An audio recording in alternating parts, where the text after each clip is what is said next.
ज़्यादा कफ बन रहा हो और निकल नहीं रहा हो, खास करके बच्चों में, क्योंकि उन्हें खासकर खखार कर कफ निकालना नहीं आता ना।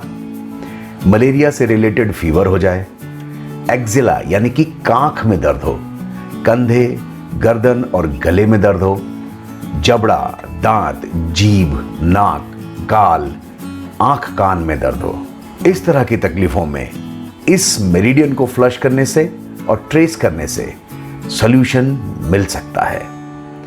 ये है स्मॉल इंटेस्टाइन मेरिडियन।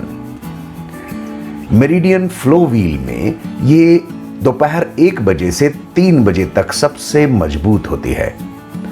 ध्यान दीजिए, ये वही वक्त है जब हम आफ्टरनून मील लेते हैं। ये मेरिडियन हथेली की सबसे छोटी उंगली से शुरू होकर कंधे के पीछे से होकर चीक बोन को छूते हुए कान पर खत्म होती है। ये देखिए, ऐसे दिखाई देती है। ये मेरिडियन शरीर के दोनों तरफ होती है और हमें दोनों तरफ इसे ट्रेस करना चाहिए। देखिए, यहां एक बात ध्यान देने की है कि पहले हमें इस मेरिडियन को एक बार उल्टा ट्रेस कर लेना चाहिए, जिससे कि कोई अटकी हुई एनर्जी या फंसी हुई एनर्जी रिलीज हो जाए, ब्लॉकेजेस खुल जाए। इस प्रक्रिया को, इस प्रोसेस को फ्लश करना कहते हैं। फिर हथेलियों को रगड़कर झटक के सीधे डायरेक्शन में कम से कम इसे 3 बार ट्रेस कर लेना चाहिए। इससे एनर्जी का फ्लो सुचारू रूप से चलने लग जाता है। इसे इस तरह किया जाता है।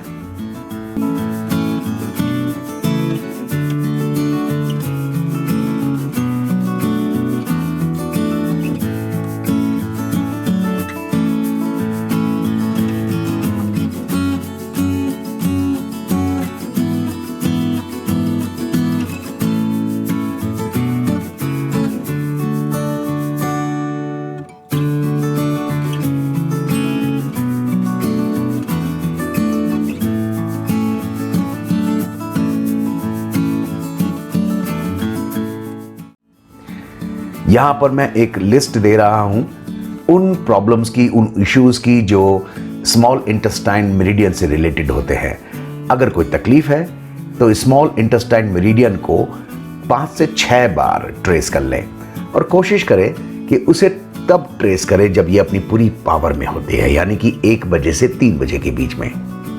जैसा कि मैंने पहले कई बार कहा है कि अपने शरीर के हीलर की बात सुने, तो ध्यान दें कि अगर कोई इशू छोटी आंत से रिलेटेड लग रहा हो तो इस मेरिडियन को ट्रेस किया जा सकता है। सबसे जरूरी बात यह है कि इस प्रोसेस का सबसे पहला स्टेप होगा डेली एनर्जी रूटीन में 3 थम्स को करना, जिससे एनर्जी सही डायरेक्शन में बहने लगे। दूसरा स्टेप, सेंट्रल मेरिडियन को और गवर्निंग मेरिडियन को ट्रेस करें, जिससे एनर्जी शरीर में जाने और निकलने के रास्ते खुल जाएं।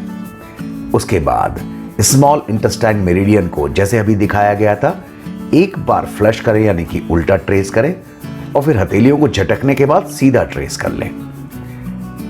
उसके बाद सेंट्रल और गवर्निंग मेरिडियन को 1 बार और ट्रेस कर लें, जिससे कि स्मॉल इंटेस्टाइन मेरिडियन के ट्रेसिंग इफेक्ट्स आपके शरीर में लॉक हो जाएं।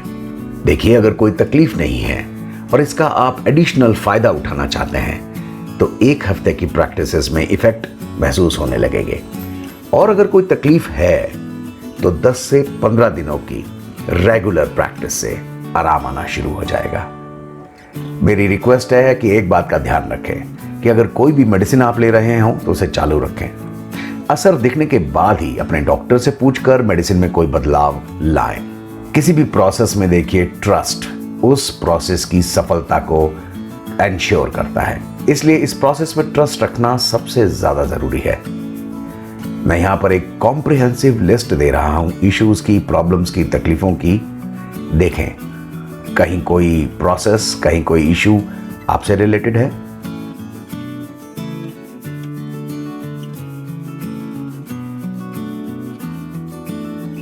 मुझे पूरा विश्वास है कि ये ट्रेसिंग का प्रोसेस आपकी कई तकलीफों का समाधान करेगा।